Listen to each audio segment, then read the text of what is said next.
Micah Drake, I've got a question for you. Jason Drake, what's the question? Hot dogs or sausage sizzles?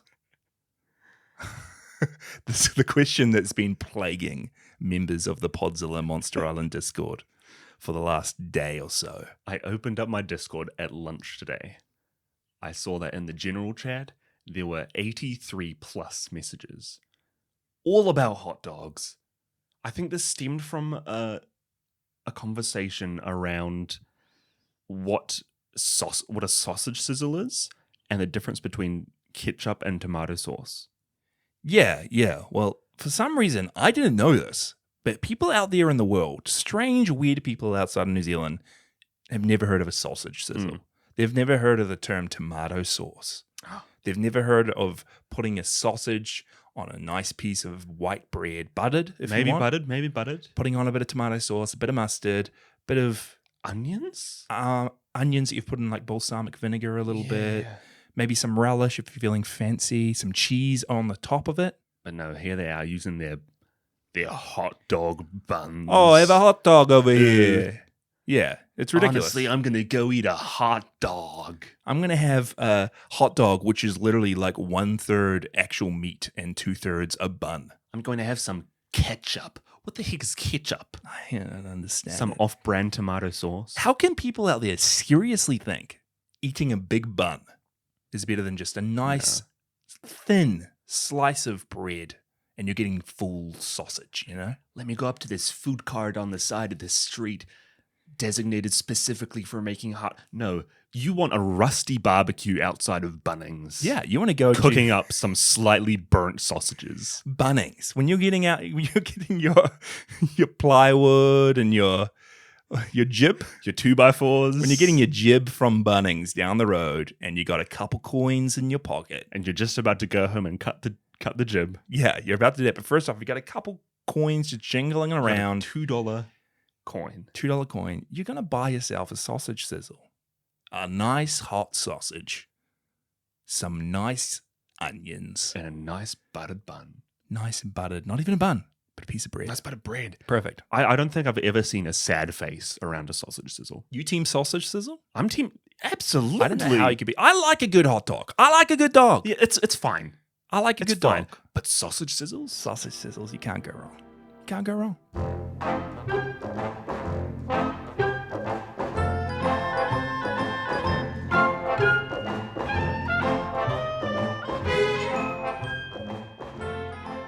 Whoa! Hey, you there? You with the headphones on, or with the car stereo, or with the radio, or with the speakers on your laptop or phone, or hey, you who's playing this right now. Thanks for joining us on Podzilla, the show where we cover and discuss every single Godzilla and Godzilla adjacent piece of media, whether that be a movie, a TV show, a web series. Who knows, we might get further down the rabbit hole than that. But yeah, we do it in order of release date. This is the finale for season 2 of the show. It's been a long time coming. Been a long time coming. And we are talking about Godzilla, the series today. But yeah, I'm Jasha, and I'm here with my brother Micah. Hey, I am Micah. You're a bit too close, Jasha. Back away. Back away. From my mic? From you? From me. Okay, sorry. A bit close. Micah, back away. Back away.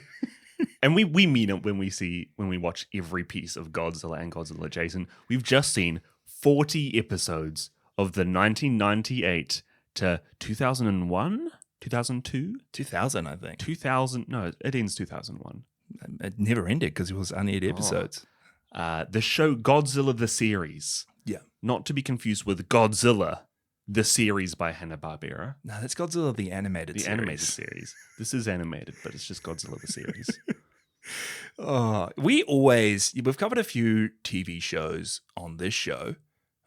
Zone Fighter, Go Green Man, Go God Man, Godzilla the animated series, most recently Godzilla Island. All of those, for some reason, we're not good with time management. Like, these are in our Podzilla schedule. We know these months in advance, and we're always like, hey, we're going to be like months out. Let's just start watching the show around then. That'll work well. For some reason. It always ends up down to the wire. We record the episode before the one that we had to binge, and we haven't seen a single episode. We're busy that week, and we're only going to have like a week to binge it. And we're always like, we're never going to do it again. We're never going to do it. It's the worst feeling, spending every single night of your week watching a Godzilla show. Sure, we could think about managing our time better, but where's the fun in that? Where's the sleep-deprived eyes in that? Yeah, fun. Fun. Now, this is a follow-up and almost a sequel to the 1998 Godzilla movie, the classic Americanization of the Godzilla idea, without a famous main character, Nick Totaliopoulos. The Worm Guy. The Worm Guy. The Worm Guy, played famously by Matthew Broderick. What a treasure he is. Matthew Broderick. I still can't even say his Matthew name. Broderick. Right. Oh, what's your favorite Matthew Broderick role? I like Ferris Bueller. However, I have never finished Ferris Bueller's Big Day Out. Ferris Bueller's Big Day. You know that. You guys know what I'm talking about. Me and Micah put this on when we were kids. We were watching Ferris Bueller, and I think our dad like caught over our shoulder when there was like a singing telegram or something. Is the candygram? Is that what they call it? Yeah, a scantily clad girl singing at someone's door, and he was like, "What the heck are you guys watching?" And we were flushed with embarrassment. Us 2 years old, sitting up on the couch. We noped out of there so quickly. I've never revisited. Have you? No. What's your favorite, It's Matthew my Broderick? Have you ever seen A Christmas Story, the live show? Yeah, when he's playing Old Ralphie. Old Ralphie, all timer. Does he sing in that? He does. Yeah, he has songs. He's like talk singing for a lot of it. Matthew Broderick, the talk singer. I saw him recently. Like he's making a comeback. You saw Matthew Broderick? Actually, yeah. I saw him, guys. Matthew Broderick, over here. Whoa. Back away. I saw No Hard Feelings, the new Jennifer Lawrence like rom-com. He was in that. He was like playing a dad. And I was like, man, I haven't seen this guy in ages. Is he playing the dad? He's playing a dad. A random dad. Random rich dad. On my bucket list, I'm writing it down right now, is to be a random dad in a movie. We're spending way too much time talking about Matthew Broderick, who isn't in this. But it is funny as well. I was revisiting like Podzilla, the show. Last season, we did Destroy All Monsters, right? Yes, this is one where one monster is destroyed. Yeah, but it's the big team up. Everyone is in the movie. Yeah. Get out of here with your sarcasm. It's a full-on monster brawl. And then the next episode, in the finale episode, it wasn't Destroy All Monsters. It was Latitude Zero. That's right. With the Griffin. We had to finish up the series. And then with your art. History's repeated itself. Godzilla, the TriStar movie, or the big Into the Heisei, Rebirth of Mothra 3, that's not the last episode of the season. We got to end it on a high. Godzilla series. Before we talk about it too much, do you want to bring us in? Yeah, let me give you a bit of a setting for this show. Okay.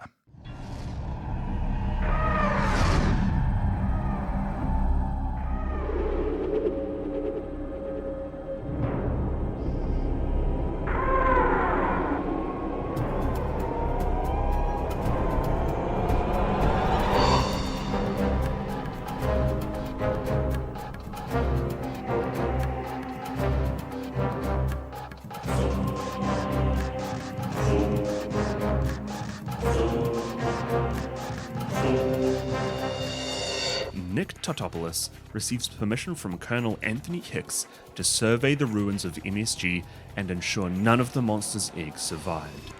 During his search, Nick comes upon a single surviving egg which hatches into a baby Godzilla, who imprints on Nick as his parent due to his being covered with amniotic fluid from the other eggs. The infant quickly grows to adulthood, but demonstrates an entirely different personality from his late biological father, as well as greater physical strength and resilience, and the ability to spit a powerful atomic heat ray.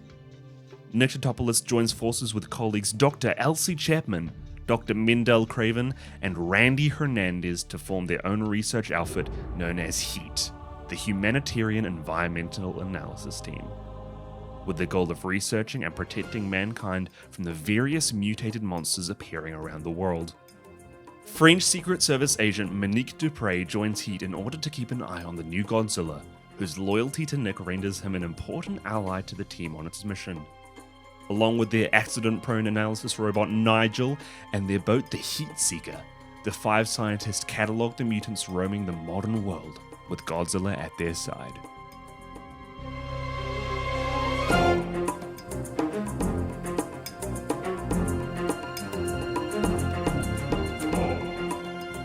Doom, doom, doom. This is the most 2000s show.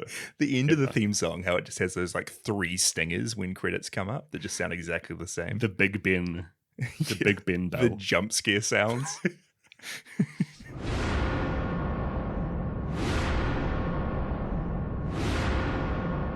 Do you have any history with this, Micah? Have we talked about this last time? Did you ever see any episode of this, or did you know it existed? I knew it existed a couple months back. I saw the intro scene, the intro theme song on YouTube. I cannot remember anything about the show. The only thing I really remembered about the Godzilla movie, or the TriStar Godzilla, as this one is known, was the puppets. The hand puppets that we mentioned in the last episode. The KFC Godzilla hand puppets. Yeah, the KFC Godzilla hand puppets.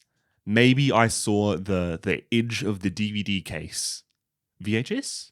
DVD case on the bookshelf. But other than that, nothing. Because that's all I ever saw of it was, I think our dad bought me a DVD when I was younger.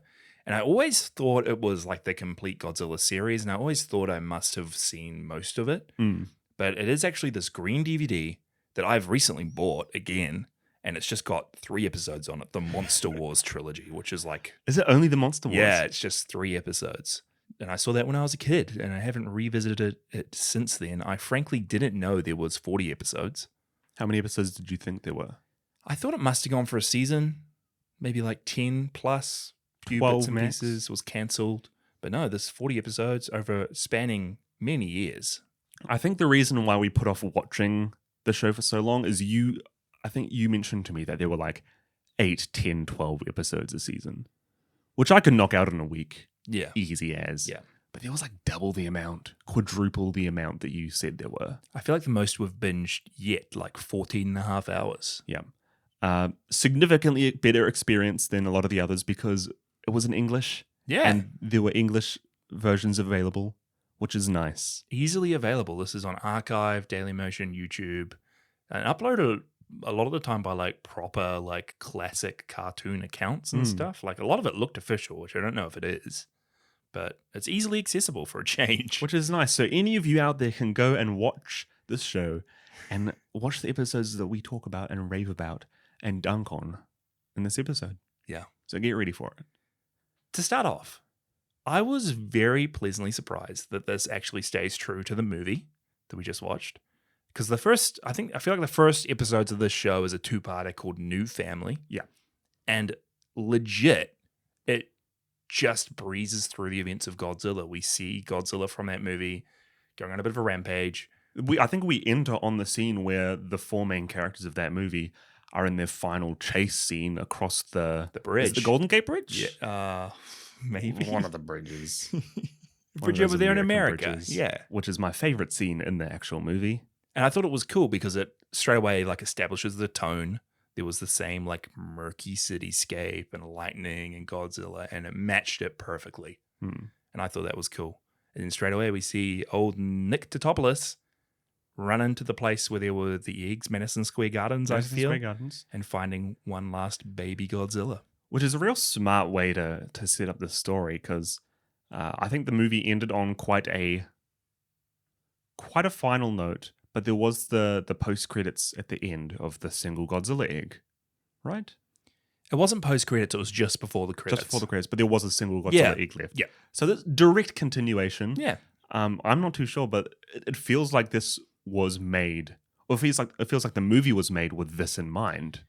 Yeah, well, to give us a bit of context as we continue onwards, this TV show was actually in production before Godzilla 1998 came out. The details of the movie were kept mostly a secret, even down to what Godzilla himself would do, what abilities he would have, if there would be any villains or other monsters. And the cartoon staff had no choice but to start making the show with a loose plot in mind. And they chose to base most of it off the Japanese Toho Godzilla monsters and go there for reference, to the show, go back to those old movies. That's why we see Godzilla in this have atomic breath, like green atomic breath. Yeah. Where in the other one, he could like loose some sort of gas that would then explode briefly. Yeah. But here he's got full atomic breath. He's standing upright a lot of the time, like classic Godzilla. There's heaps of other monsters. None of which are the Toho monsters. No. All of these are original creations. This was being made the same time Godzilla the movie was being made, which was really interesting. So I'm sure they would have like been like, hey guys, we're gonna end. This is Roland Emmerich or Emmerich? Still don't know. This is the director's going to say, hey guys, in the cartoon crew over there, we're gonna end with a little hatchling egg for you guys. Do something Just with a for new you, just for Godzilla. you. And it's nice because it's a direct continuation, but majority, I want to say 80 or 90% of the main and supporting cast of this show are characters from the actual movie. Yeah. We have Nika Totopoulos, Yep. classic. We have his on again, off again girlfriend Audrey, Mm-hmm. who we had feelings about. Yeah. She was the reporter in the movie and her cameraman animal. Yeah. We had the General General Hicks. And then there were 3 original characters, or at least I thought original. We have Randy Hernandez. He's this aloof, kind of happy-go-lucky, very chill dude. He's Nick's assistant. And he likes to eat. He likes to eat. He likes to play pranks on people. Yeah. He likes to hang out, listen to good music, hit a few waves, sand dunes. Does he ever hit a wave or a sand dune? I remember him in the show having some sort of desert faring contraption with a wind sail. He has his skateboard wind sail. Yeah, there we his go. skateboard wind sail. And then we have these 2 other original characters. We have Dr. Craven, Dr. Mendel Craven, and Dr. Elsie Chapman, who I thought were these completely original characters For the animated show. for the animated show. But lo and behold, after talking to you, I didn't realize you didn't clock this. no, these 2 show up in the movie. Elsie and Craven are ripped straight from the 1998 movie. If you guys would all recall, I'm sure you all knew this. Yeah, all of you who have watched this. If you guys would recall, at the start of 1998, Nico Totopoulos gets brought in to look at Godzilla, and he is teamed up with a paleontologist, redhead paleontologist, This redhead Elsie. girl who keeps flirting with him Yeah. in every scene they're in together, saying that he's the man of her dreams. And we talked about this last episode, that she's flirting with him. We also talked about Craven last episode, because he is like her assistant in the movie. He's in it for literally a minute. He like has a bit of setup when he like accidentally sneezes on his Sneeze hand. on his hand. And then at the very end of the movie, Elsie turns over and kisses Craven. Yep. In a fluster of excitement because Godzilla is dead. So they've got a couple minutes in the original movie, and they're main characters of this series. And I believe, I don't know if this is a wild theory, wild conspiracy, I believe that these characters were in the animated series first, and then they got lookalikes. Or in Mendel's case, they got the voice actor to star in the movie to tighten the connection there. Yeah, it is interesting because Mendel Craven in the movie is got like short black hair, a goatee, kind of like normal looking casual dude wearing khaki shorts, bit of a vest. In the show, he's got wild flowing blonde hair that's tied up, big blonde beard or a goatee, I feel. He looks completely different. And then Elsie's the same with her big forehead. Just doesn't have glasses. Doesn't have glasses. It's nice to see that connection there. Yeah, it is. And you are also forgetting the last main character in the animated show, which is Monique. Monique Dupre, yes. Who works for Philippe, who was the French guy in Godzilla 1998, who also shows up a few times in this show. So the connections are all there. This is like one huge corkboard with red string all over it. And I didn't expect that to happen. We have familiar faces popping up every single episode. It's such a close continuation. It's literally a sequel to the movie, like a true sequel. Which is nice, knowing that we never got a sequel or a threequel to the original movie. This is the closest thing we're ever going to get. Yeah.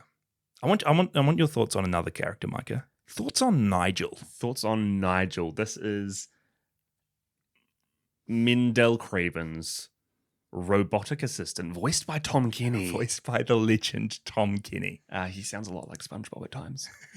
He is this He's this robot who keeps getting hacked by Randy to make wild jokes and out of I made a D&D character who was basically Nigel.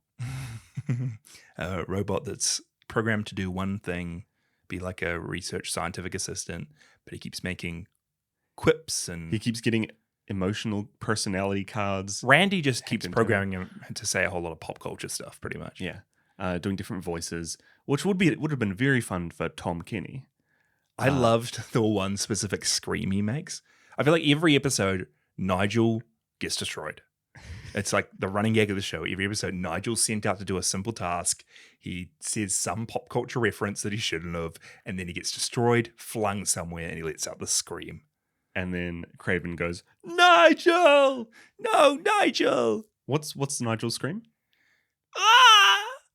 That was good. It was very human. It was very Tom Kenny doing a scream. And I just loved it. You see this robot flying across the screen and you see this human scream. Yeah. If we're talking about other cast members as well, do you know who voiced Godzilla? No. Do you not know who voiced Godzilla? Did Godzilla have an actual voice in this? Voice is a strenuous connection. I had him right up here. Mike is Googling, guys. I'm not Googling, I'm Wikizilling. Do you want to know who voiced the legendary Godzilla? Frank Welker. Wow. You know Frank Welker. Do I? Now I have to go to Wikipedia. Jasha, Frank Welker from... This is really bad. I have an old phone. I need to get like 5 different computer screens around me at all times. Uninstall. We still need a screenshot of your storage. You're keeping that from us for some reason. Frank Welker, who does classic voice acting roles such as Scooby-Doo. Oh, of course. Such as... Wait, hold up. Is Frank Welker... Is it Welker? Weller. Frank Welker. Is Frank Welker... Did he do the voice for Hanna-Barbera Godzilla? What year was that in? 78, 79? 78, 70... No, he didn't. Oh. But he's done a lot of crazy voice acting roles. I wish I could see all of them so much better. But he does a lot of DC voices. I think he was the voice of Papa Smurf back in the day. Whoa. So many Scooby-Doo voices. So many Scooby-Doo. Most recently, he's the voice of Fred Jones in a lot of Scooby-Doo roles. Oh, true. He is the voice of Odin in every piece of Marvel media nowadays. I really thought he okay, Jasha. He's in Baldur's Gate. No way. Who is he in Baldur's Gate? In Baldur's Gate. You're not even going to be able to tell me because your phone's so old. In Baldur's Gate, he plays... Guys, Mike has just been constantly tapping his phone. His crappy little phone. Elminster Aumar. Eltan. Corax. Xar. And Necromancer. I cannot tell you any of those people. He voices Megatron. Okay, Frank Welker. The thing is... He voices Garfield. The thing is... He voices Abu. We're spending a lot of time on Frank Welker, who... Does he even say anything in this? Does Godzilla even grunt? That's 5 minutes of this podcast. Just for you, Patreon folks. No, this isn't the real thing. On the topic of Godzilla, I actually quite like how he is treated in this. In our animated Godzilla Hanna-Barbera show, yeah, we had Godzilla as this very good-natured dinosaur that they use the Godzilla signal to call. They press a button, he pops up, does a fight, pops back down. He was never a bad guy. No. He helped out and did everything that the human characters were supposed to do. Yeah. But then this iteration is a little bit different. Yeah, he's actually, he's bonded with Nick Totopoulos, thinks Nick's his, adopted father. Yeah. Surrogate dad. And he's really loyal. He's, protects him. He's very intelligent in this, I feel, as well. I do wish, I love how they've done it. It's way better than the Hanna-Barbera show. But I do wish he had a bit more character, because I still feel like they're still suffering from that. Godzilla shows up, does a fight, drops back down. We see a bit more of him here and there. But imagine if we had this, but like he had a bit of character, like from the mid-show era stuff. Like this was Megaro Goji character. Yeah. I understand that it's hard to do with the TriStar version. Yeah. And I will say it is a nice way having his bond with Nico. It's a nice way to have a reason for him to be there with the main characters at all the times. Yeah.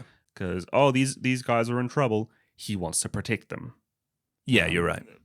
But yeah, it doesn't really have any personality other than sometimes reacting with the human characters. But I will say, like, it is leagues better than the Hanna-Barbera show. Oh, I yeah, think miles ahead. pretty much, I'd say this is a complete remake of the Hanna-Barbera show. Because Hanna-Barbera, we had our cast of the ship's crew, experimenters and scientists on their ship. Each with, like, pretty much no character. Hey, I'll have you know Name that one member of I that will crew. have you know that Captain... What was the little blonde boy called? Charlie?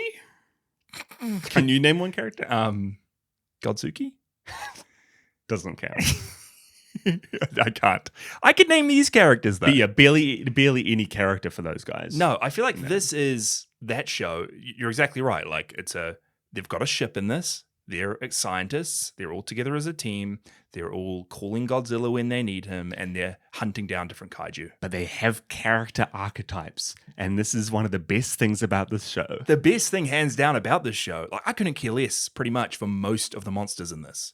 I've already completely forgotten most of the monster random fight stuff. The thing I remember, and they like did perfectly, was these characters. They actually have character arcs. They're actually all different. They've got like plot lines and wants and needs, and they're all really funny and good together.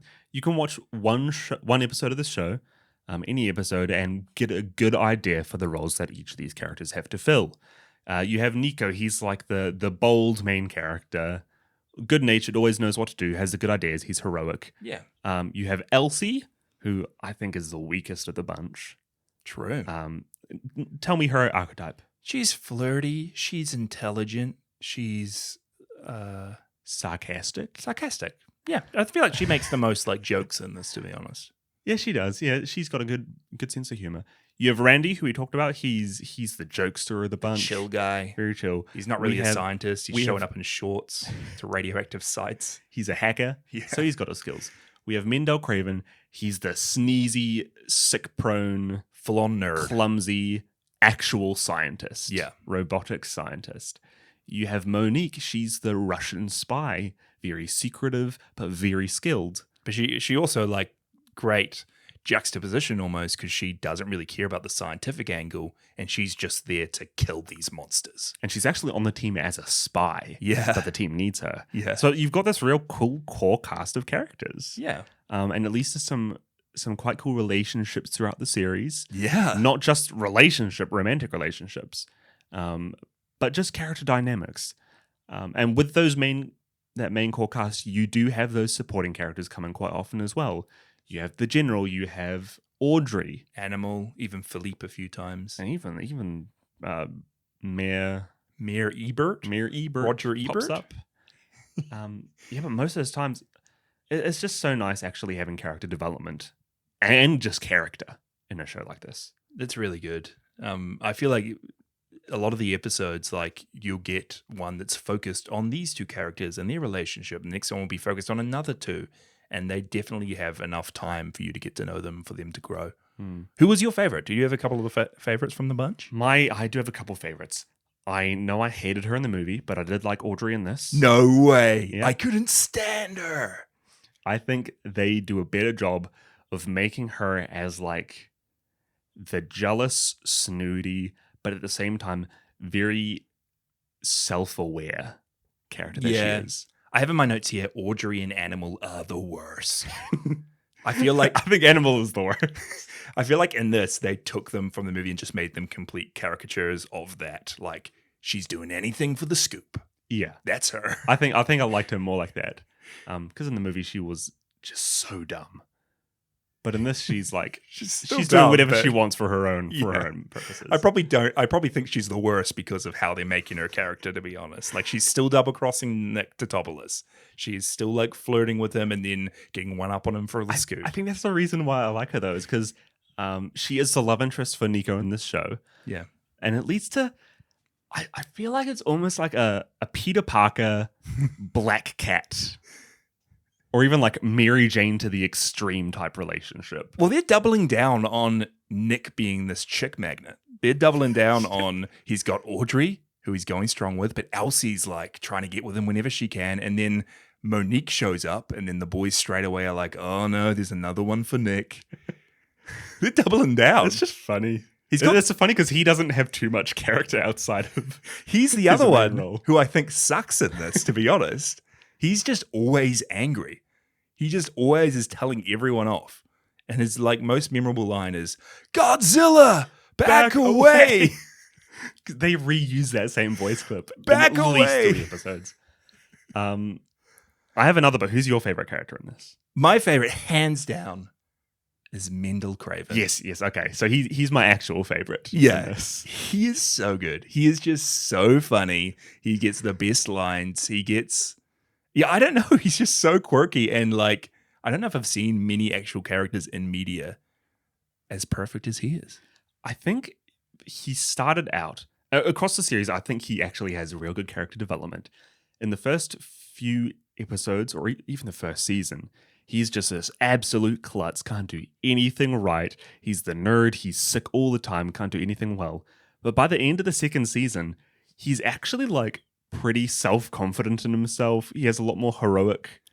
He does a lot more heroic acts. He gets the girl. Well, he's kind of like this, like clumsy, overweight dude, right? Mm. And I love the first episode of the second season when they go to the future without him. This is a big episode. This is Future Shock. Yeah, and they see Craven in the future, and he's this real buff, ripped guy who like knows his way around guns. He's just killing kaiju here and there. He's like Cable from Marvel. That's exactly what he looks like. He's from the future.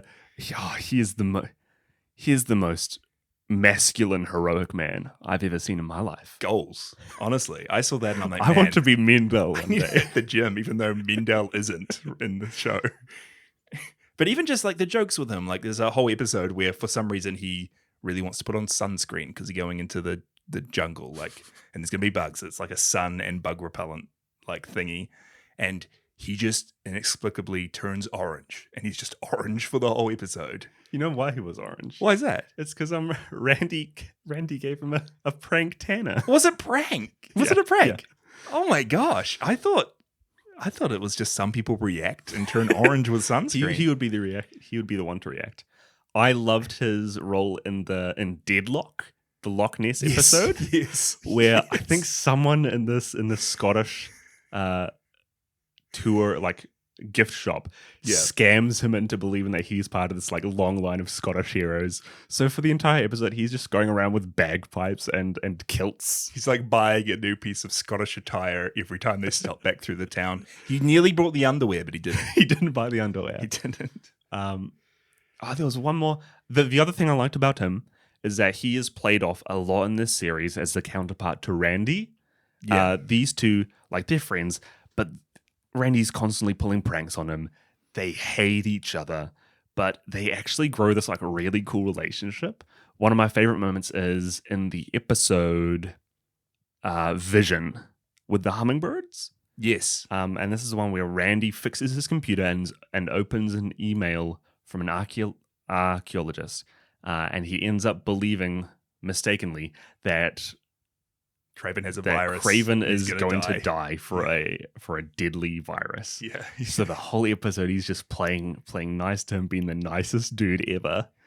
Yep. But then by the end of that episode, once he figures out that he's not going to die, they just end up like going and getting a meal together and watching football or something. Yeah. These guys actually have some really wholesome relationships. I know. which And I like. even like the romantic relationships in the show, I feel are very wholesome. Like you got Nick and Audrey, who it's very jokey at the start, but there's an episode literally where they're seriously like talking about their relationship and Nick is about to propose. but he decides not to because she says like her work's more important at the time. They're both married to their work. Yeah. Both married to their work. And then you've got Craven and Elsie, and it's kind of the joke that Elsie's always going after Nick, but realistically, Craven and her are perfect for each other, and like they're accidentally matching with each other on like love date sign-ups and stuff. And then, yeah, it's so good. It's nice. You got And Randy going after Monique. You have Randy and Monique. Monique's such a funny character because I feel like she doesn't have. There's like one episode where she hangs out with the kid, but other than that, she doesn't have too much character development. I feel like the big one is when Philippe comes and is like, Monique, you're not killing Godzilla fast enough. I'm gonna do it. And then she ends up siding with Heat instead of Philippe. And it's nice, but her relationship with Randy just goes absolutely nowhere.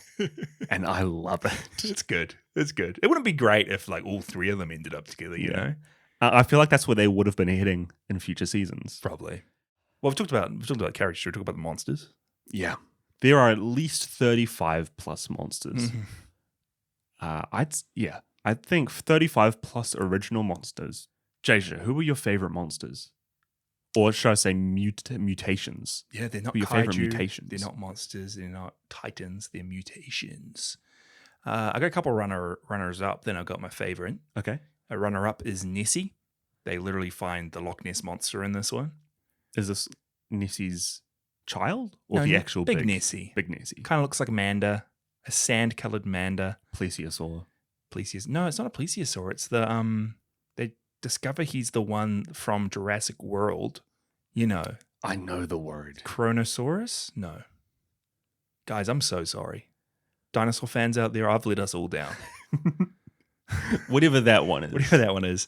But yeah, Nessie's cool. I love that they've literally made Nessie a mutation. Like he's always existed. He's constantly giving, she, I guess, is constantly giving birth to another one, and then that one takes the place of Nessie. Yeah, because the lore is that there's just this long, long line of different, almost generational Nessie titles. Yeah.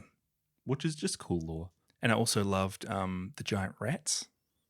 You know, I like rats. I used to have pet rats. Yes. You know? Yep. You used to love pet rats. On to the next mutation. What were your runners up? My runners up. I did like the hummingbirds, the giant mutant hummingbirds from Vision. Yeah.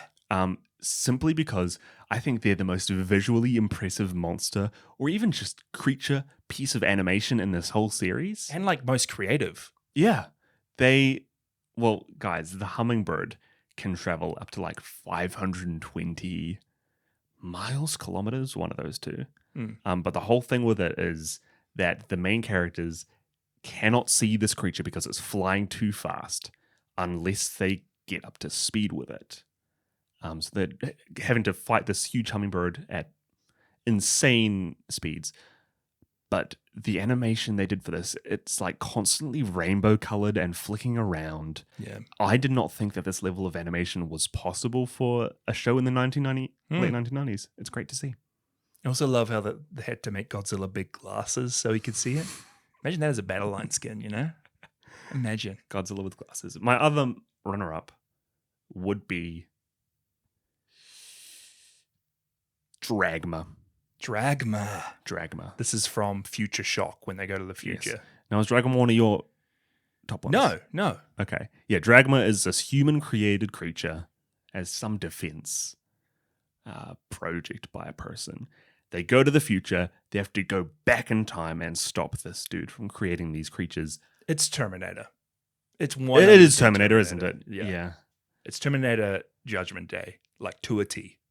There are so many pop culture things. There's a Thing episode. There is. Yeah. I'll talk about that. But Jasia, what's your top 3 monsters?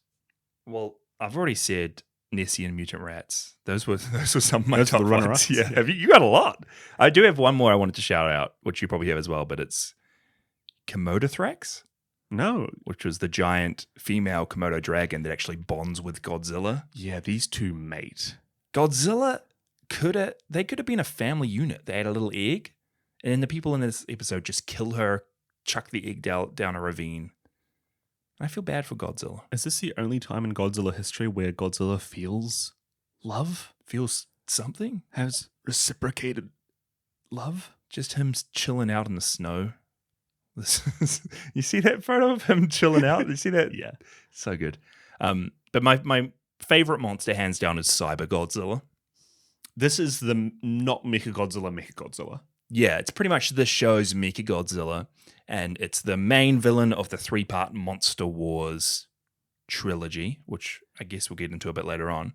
But Cyber Godzilla is the original Godzilla from the 1998 movie, who has been modified with robotic parts. And it's literally this father versus son battle. And he just looks really cool. He's got this like fully robotic arm. You'll see our art for it. He looks great. Shout out to Dagora. Yeah. Good stuff as always. I love his role in this episode because it ends up being OG Godzilla, this series Godzilla, and then Nico Totopoulos vying for like the role of the father. Yeah. It's like a real cool inter-episode relationship here. And I guess this Godzilla is pretty much called Godzilla Jr. is what I've seen him known Serious? known as a lot. So will Godzilla Jr. choose Godzilla or old worm guy? What will he choose? But yeah, I like Cyber Godzilla. Worm guy. Who are your other faves? The DNA Mimic was one of mine. This is The Thing from the Thing episode. Yeah. It disguises as the other humans. Cool plot there. I also liked the Crustaceous Rex, the Sea Rex. This is the monster this is the mutation from the first episode. This is the green squid-like one on 2 legs that spurts ink. Yeah, I thought it looked weird. I only like it because I think it looks amazing. And I think that if you were to pick any monster from this series as like the star monster to represent the show, this would be the one that you'd pick. It is in the title, eh? It's in the... Yeah. The It title. stands up in the water. Nah, dude, I'm choosing Giant Turtle. Not giant bat. Giant Turtle. My other big one is the chameleon. Yeah, this thing looks cool. This is the episode where Philippe comes back, but the whole start is that the government is coming after Heat because they believe that Godzilla is finally going on a rampage. And we have a full-on fight rampage scene of him going through the city, and the only thing we see is his feet. Which is very similar to the only thing we see in the original 1998 movie. Yeah. So with Philippe there, it just feels like a throwback to the movie. And then you figure out that it's a creature crafted by Dr. Winters, Who is a reoccurring villain throughout this show. I think he shows up in 3 or 4 episodes. Yeah. I just love the idea of him. He has a weird squid-looking head. He's great. Hmm. That's me. But big shout out to Mechanicon. Mechanical. There was a giant robot monkey in this. Well, should we talk about our favorite episodes as well? Because I feel like there were some really good ones. And I actually think that they got really strong in season 2. Yeah. Season 1's good. Season 2 starts off with a bang and keeps it consistent almost the whole way through. Yeah. I've put a lot of the ones we've already mentioned. I'll put Deadlock down. Deadlock's a runner-up for me as well, the Nessie episode. Just because of Craven's stuff. It's so good. He's great. Future Shock is also up there. This is the first episode of season 2. Yep. Manly Craven with a deep voice. Yeah. And a ponytail. Time travel stuff. It's great. I had Bird of Paradise down for me. Is this the Quetzalcoatl? Quetzalcoatl? Quetzalcoatl? We're butchering it, but the famous mythical bird monster. It's just a really cool episode. Yeah, tell me what happens in the episode. I wrote this down when I was watching the show last week, and I remember liking the episode. But now I'm struggling. Okay. Giant bird, right? Giant bird, yes. He has baby birds. There's an Indiana Jones character in this one. There's an Indiana Jones character that is Elsie's past lover. Mm-hmm. And there's a cool dynamic with Elsie and him. Elsie gets taken away by the bird at some point. They're like, it's classic. They're not going for a mutation. They're looking for a cryptid. And I really liked it. There was, I think, a moment where like Elsie and her like past love at the end are like talking about being really serious. Like, hey, maybe we should get back together. I'd really love seeing you again. And then the dude just like sees a bird behind her and then just like leaves for the bird. Never again mentioned in the series. That's him. I really like this episode and Deadlock because they do go after those old myths and cryptids. It's Secret Saturdays. I was going to say, it feels like Secret Saturdays. Yeah. Little segue. One thing I didn't like about the show was how little of the actual like lore or episodes and themes with consistent continuity Yeah. happened. One thing I love about Secret Saturdays, I love the old Teen Titans show as well, is that things would happen in one episode and they're important to the other episodes. You don't get it much in this show, but when it does happen, it's good. Which is why I liked the episode End of the Line. This is the proposal episode. Yeah. Yeah. Because this feels like this episode felt important. It was like the one episode where we are thinking, oh shoot, this episode could have repercussions for the series going forward. Yeah. It is really good. It feels like a big event episode pretty much. Like this is fully going to be about Nick and Audrey's relationship and what happens. Yeah, they get stuck on an island together. Yeah. It's really good stuff, and it's a shame that this show only went for 2 seasons because I feel like this could have led somewhere. And yeah, I don't know. I really like this show when it's trying to set up those connections down the line. Yeah. I already mentioned it, but I really like the Monster Wars episodes. Yep. 3-parter. It is like this series, Destroy All Monsters. I think they name drop or say the words Destroy All Monsters.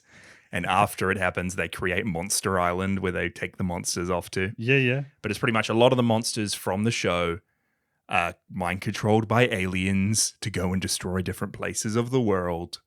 And it's straight out of Destroy All Monsters. We get this cool dynamic of Godzilla having to choose his real dad or his surrogate dad. And we get aliens that were already introduced, I feel, in another episode called Leviathan. Leviathan, yep. Which are these weird looking alien things. They remind me of the aliens from the old ROM Space Knight comics a bit. Or like the big guys from Alien, you know? Is it Mojo from Marvel X-Men? A little bit like Mojo. I think they're voiced by Ron Perlman, the Leviathan aliens. Yeah, they are. Yeah. Good old Ron Perlman. And you mentioned it's like the Destroy All Monsters plot with the aliens. This is the one where the Cyber Godzilla? Yeah, Cyber Godzilla. Comes in, which is just Mechagodzilla. Yeah. That's the plot of Mechagodzilla. Yep. So it's a few themes from the movies all intertwined into one. You can see them. Yeah, you can see them taking bits and pieces from the Toho movies and like, okay, we're gonna pretty much make this true to form a bit, which is cool. No, I like all of those. I had one more. What? Yeah, what is it? My favorite, hands down, best episode of the whole show. Cash of the Titans? No, not Cash of the Titans. Scale.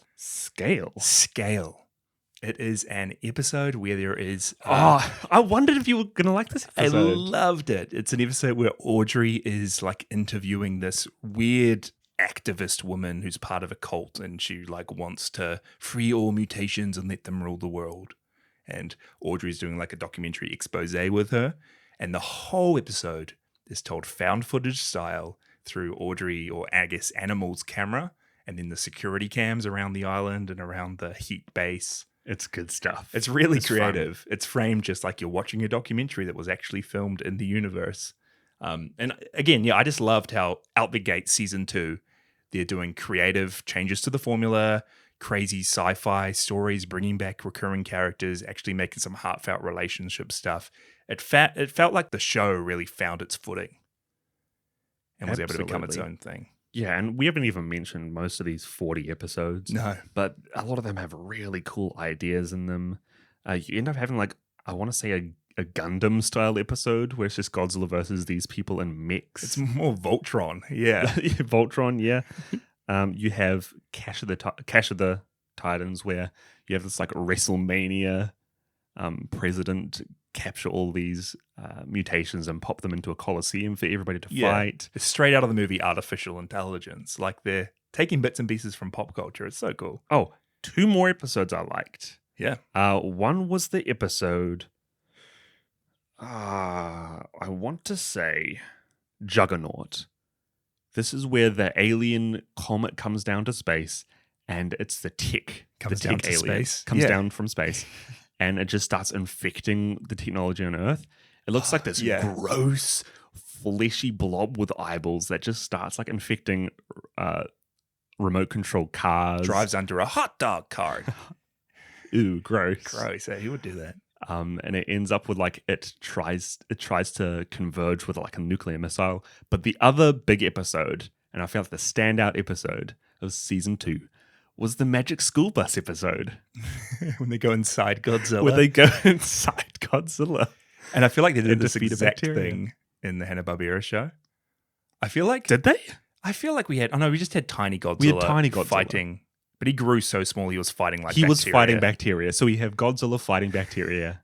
And then we have people fighting bacteria inside Godzilla. Yeah. A lot of the episodes, I feel like...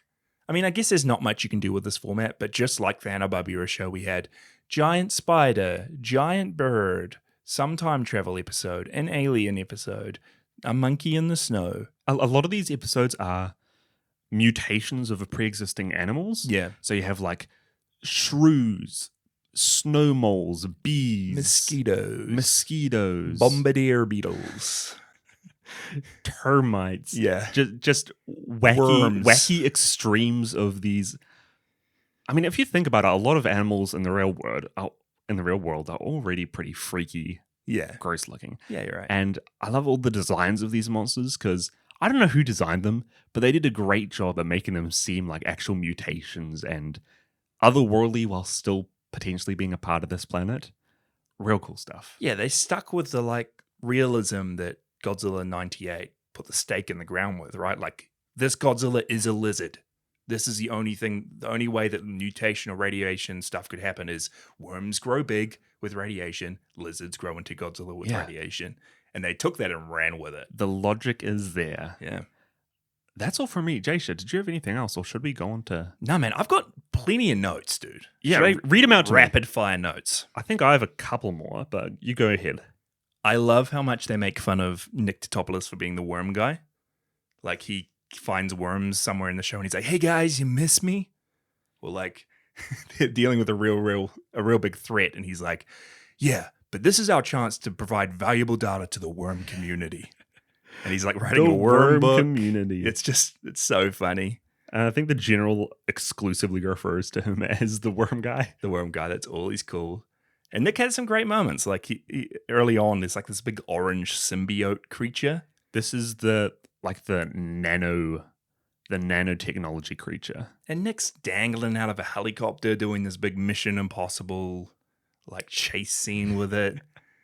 The thing I love is how how Nick is like the ultimate hero in every situation. And he's constantly telling all the side characters to stop being heroes and to never be heroes because it's stupid. And they're just yelling back at him. He's a hypocrite. Sorry, go ahead. He's a dumb man. For some reason, I wrote down activate the pleasure senses in Godzilla's brain. That was a line. I don't know why. There was a line in this where Nick gets a phone call and the person who like gives it to him is like, hey, Nicky, there's an urgent call from Manila. And it was urgent. It was obviously I remember this, yeah. From the city Manila. But my headcanon, Manila's calling the Heat guys up to go on the case. Never bet against the Lizard King, the G-Man. I loved everything Randy said. I'll pop in here. Did you catch the Gojira moment? Yes. Where they traveled to Japan. Yes. And on a plane, I want to say, there's a little kid saying, Mama, it's Gojira. Yeah. And she says back, such an imagination, Yukio. What would Gojira be doing in Japan? Just a fun little nod there. It's self-referential. It's so good. It's so good. There's an American coffee joke again. Yeah, American coffee. The Godzilla mask, the Godzilla KFC puppets are in this show. Yeah, I know. Randy's playing with one that looks exactly like the one we had when we were growing up. I did the Leonardo DiCaprio meme at this. Two more things. There was a moment in this when Godzilla has to stop a train. He's like being the hero and he's like stopping a train from crashing. It's Spider-Man 2. But with Godzilla, and I'm pretty sure the citizens are like, he's a hero. That Godzilla guy. It's so funny how many episodes reference like famous movies or famous shows. Randy himself makes so many pop culture jokes. Yeah. About so many things. He references like X-Files and Scully and Mulder a lot of the time. Ghostbusters. They go to the future and see Ghostbusters 10 up on a banner. Right. And the last thing, Micah, there was a New Zealand reference.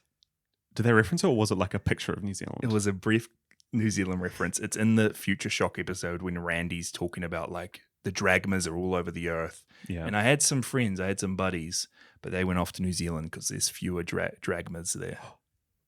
Is this canon that we would survive? In the future, we've Future got Shock? fewer dragmas. We're in the place to be. You guys are coming over here to us. Yeah, in all the you future. listeners, if Godzilla ever pops up, you know that somewhere down the line, dragmas are going to be made. So just come here beforehand in preparation. We got you back. It's better here. Yeah. We have sausage sizzles. We do have sausage sizzles. Oh.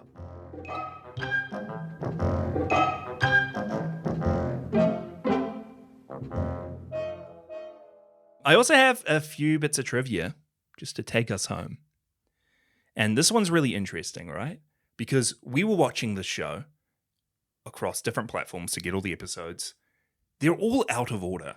Yes, there is the release order and then there's the chronological order. And it's all over the place.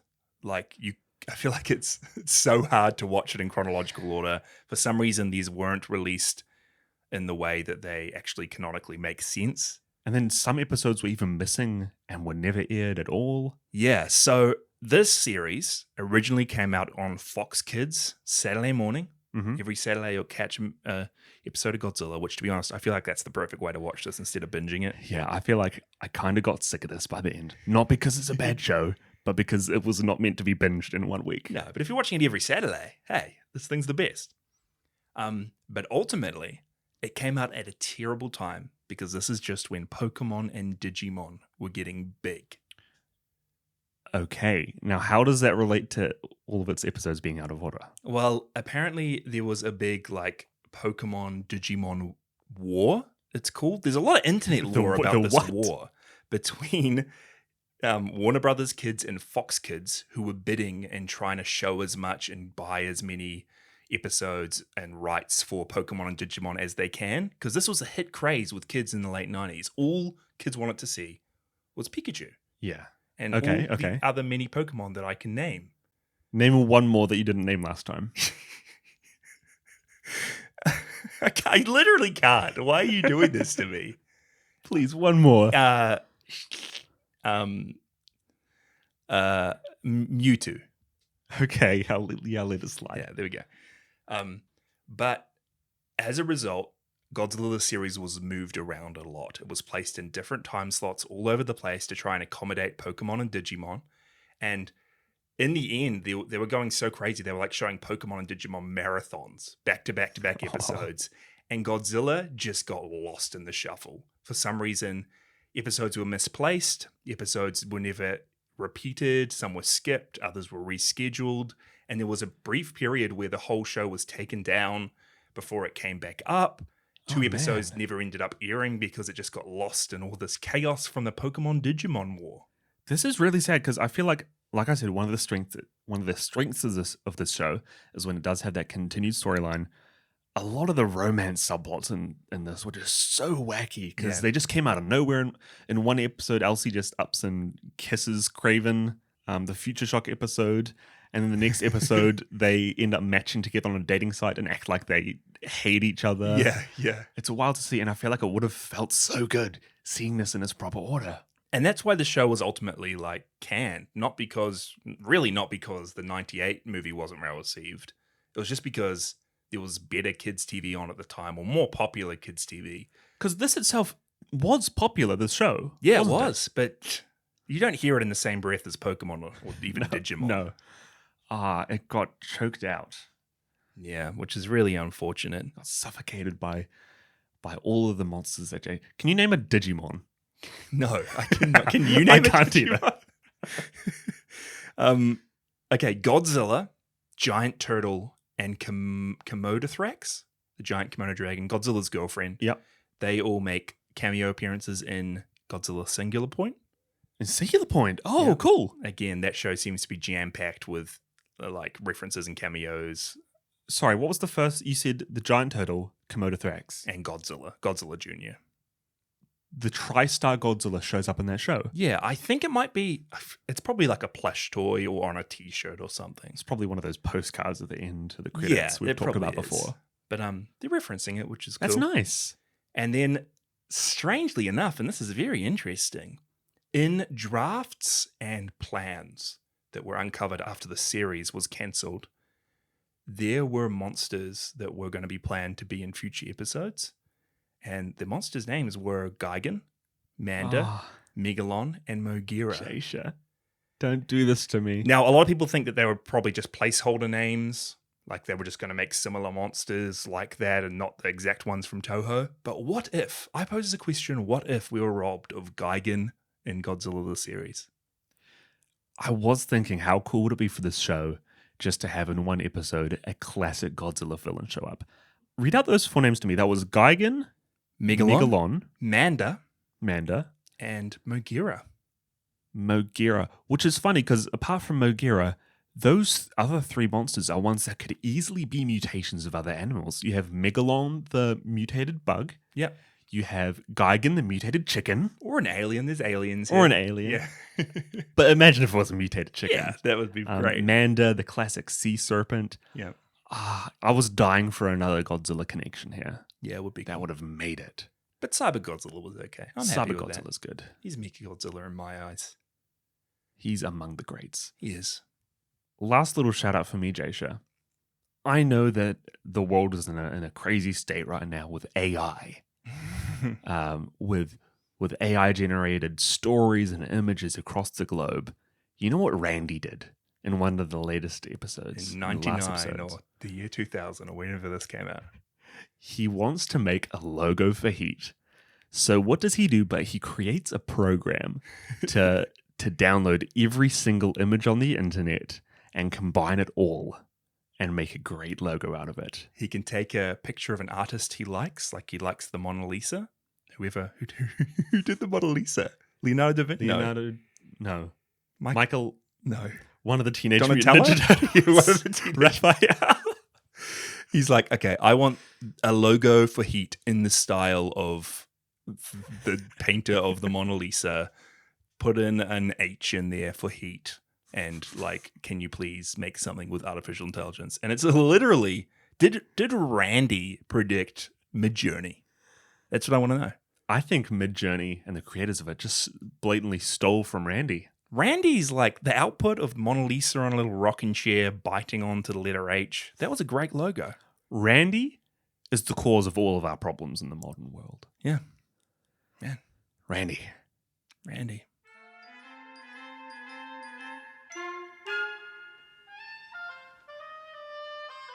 Did you have anything else, Jasha? Or That's me. that's all my notes done. Yeah. Big show. There's a lot of things we probably missed or have forgotten just because we binged so much. But all in all, I enjoyed it. What did you think? I did too. Yeah, I think it's leagues above the previous Godzilla show. I would almost say as well, this is the piece of Godzilla media, at least out of all the ones I've seen, that has the best characters, the best human characters. Oh, you're saying this right now. Yeah. Would you disagree? I'm not thinking of any that are a lot more memorable than this. You're right. I think there are fun, iconic characters, even in the live action Godzilla stuff. But for a story that balances monsters and humans, I think this is the thing that does it best. Would you say, Micah, in your opinion, who has the best character work and has the most to their character out of Serizawa and Craven? Craven. No. It'll be close. Yeah. It will be. I think this is a real good animated show. Like you said, if this were on every Sunday morning, I wouldn't have watched Pokemon. Hey. I wouldn't have watched Digimon. Yes. I probably would have even thrown Bakugan to the side. Whoa. I think I would have been a big fan of Godzilla the series. I'm giving this 4. Whoa. I love it. Maybe and a half. 4.5. For the moment, I'm undecided. You can check out my Letterboxd at a further date. I'll split the difference. I'll go 4.25. Golly. Back away. That's crazy, man.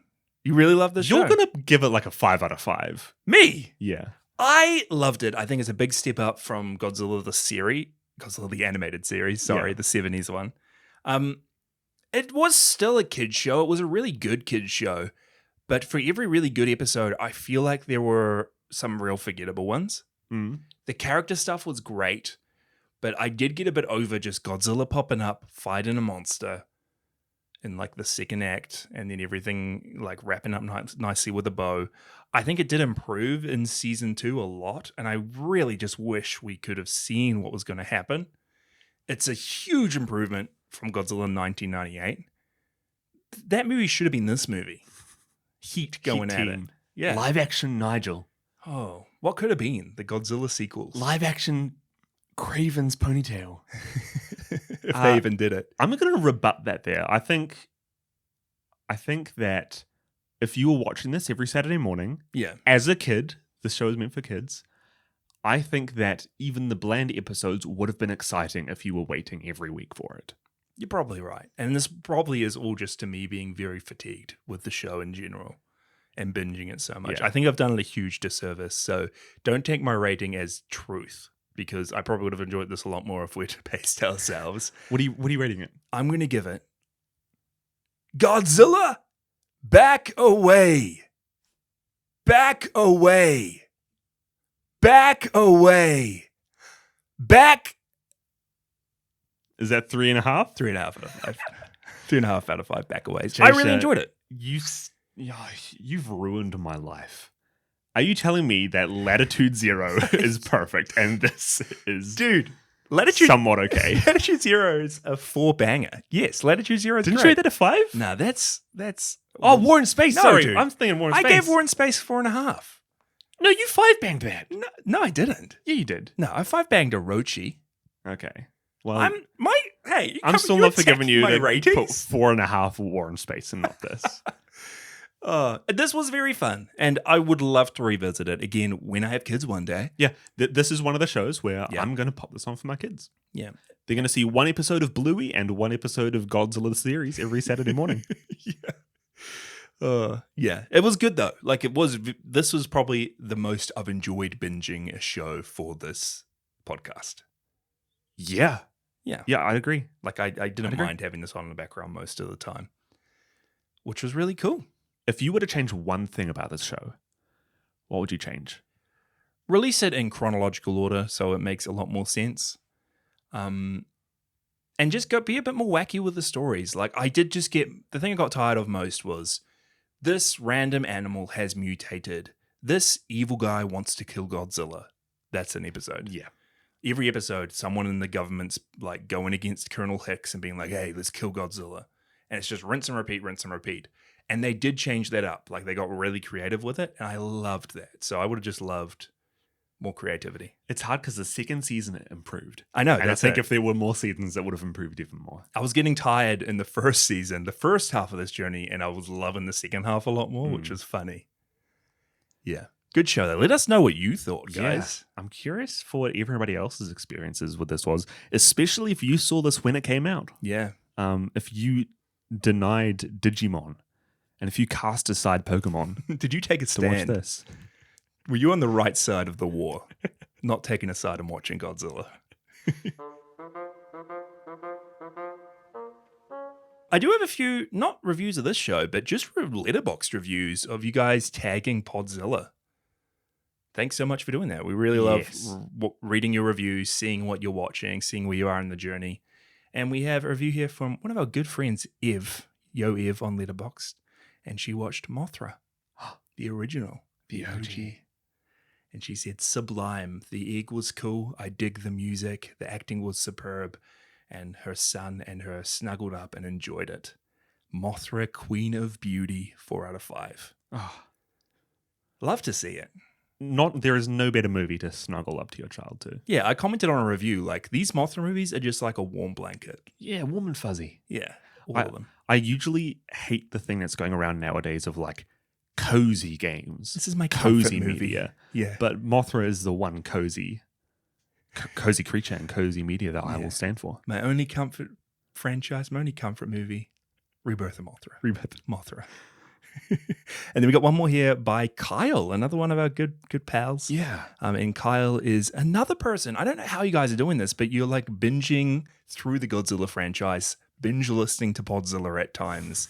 And I am taken aback and I'm really impressed. I think he's had a bit of a break and he just used it to binge as much Godzilla as he could. He watched like Half Human. He watched all the highs and lows. We've struggled watching it across 2 years so far. Yeah. And then Kyle, you just go out here and watch it back to back to back. Yeah, I love it. I've loved reading your stuff, Kyle. But I thought this one was fitting. He put a review for Godzilla in 1998, and he said, "Another victim of Hollywood's unrealistic body standards. We lost our thick and beloved Godzilla for this skinny-looking freak." 2.5 out of 5. I do love about this show Yeah, how agile Godzilla is compared to other iterations. you really like the Godzilla design even more in this show. Yes. Yeah. Hey, Yeah. he looked cool with the green fire breath too. Like I that do was think great. I do think his peak physique is when he's wearing those glasses. Peak Godzilla of all time. I think Monsterverse, and even -1 needs to bring back Godzilla wearing glasses. Oh, I love it. Oh man, I think that's the end of the show. That's 2 weeks of our life Yeah, down the drain. done. We did it. Good job. We did it. This is the last show for a good long while. Yeah, everyone listening, this is the last episode of season 2 of Podzilla. We're going to take a bit of a break, and we'll be back in your podcast feeds mid-November, sometime in November. Sometime in November. But you won't have to wait long for one more episode. We will be releasing our second rank. It's pretty much a rank all monsters. Technically, our second Rank All Monsters episode. Yeah, we're going to be doing a Heisei era retrospective. So we're going to be talking the highs and lows of the Heisei era, our favorite monsters, ranking them, and our favorite movies and moments of just the Heisei era stuff. So we would love if you guys have a few favorite monsters or a few favorite movies, give us your top 3s and email them through to us, podzillapod@gmail.com. And even any thoughts about the Heisei franchise as a whole, or any specific moments that you've loved going along this Godzilla journey with us. Yeah. Anything Godzilla related, let us hear it. We'd love to shout you out on the show. Yeah, so stay tuned for that. It'll pop up in your feed at some point. You can join our Discord, link in the show notes, or follow us on socials, Podzilla Pod, to keep up to date on when that's coming out. And also, I'll just plug, you can support us on Patreon, patreon.com/Podzilla. And we're going to also, I think, maybe have another episode out on there. Yeah. And if you didn't know, we're releasing unedited episodes over on the Patreon now. So you can get an extra 15 plus minutes of content on this episode if you're listening to us over there. Yeah, and you don't know what crazy, wild things that we've talked about that have been cut out. It is crazy. But you're missing out. Yeah. But yeah, that's us, guys. Just a heartfelt thank you. I mean, we've been doing the show for years and years now. And we really, I mean, I say it a lot, but we genuinely appreciate all you guys loving it as much as you do. Yeah, getting up to the end of the second year is just crazy, the amount of you who have jumped onto this community, onto this journey with us. It's been a blast being able to chat with you and just sharing the appreciation of this wonderful franchise that Jasha loves, I've loved, and have come to love even more throughout watching all these things. It's a real pleasure. It's a real pleasure. Yeah. And again, we'll be back mid-November with the Millennium series kicking us off. And guys, we're going to be back weekly. I think we can tease that. Oh, I don't know if we've probably said before. No, we're going to we be doing weekly episodes. Weekly Podzilla episodes. So you get a lot more of us in the year than you're used to. But we got the Millennium series. We got the Reiwa stuff. We got the Monsterverse stuff. We got a lot on the horizon. Yeah, I think Series 3 will go all the way up to current Godzilla. Yeah. I think by the time that the new Monsterverse movie comes out, we'll be right up to speed and be able to review that right as it comes. And I think when -1 comes out, we'll be able to give just a straight up review of that right when it releases. Yeah. I can't wait. Yeah, I can't wait to be current, up to date with it as well. Because, like, I don't even know if we're going to watch the Monsterverse Apple show when it comes out. Like, I have to wait for the movies to watch it first. Mike has been not watching the Monsterverse stuff so we can get our genuine reactions on the show. But that's the plan. Season 3, we will get up to date.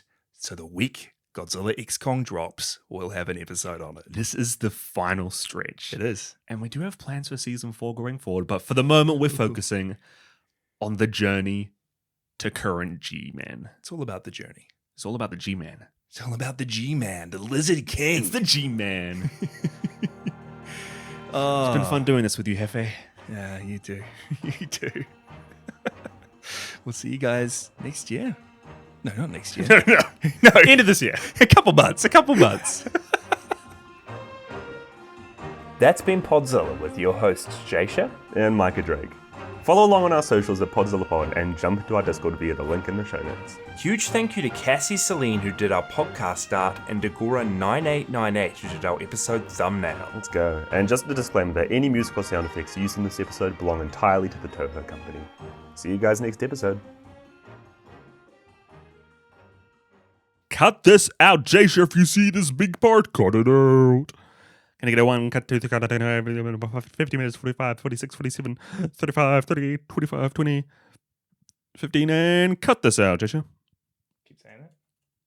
No, because you're just going to pop this at the end as a funny little joke I gag. keep saying that, bro.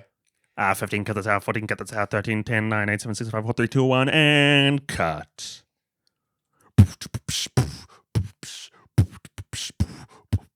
Who?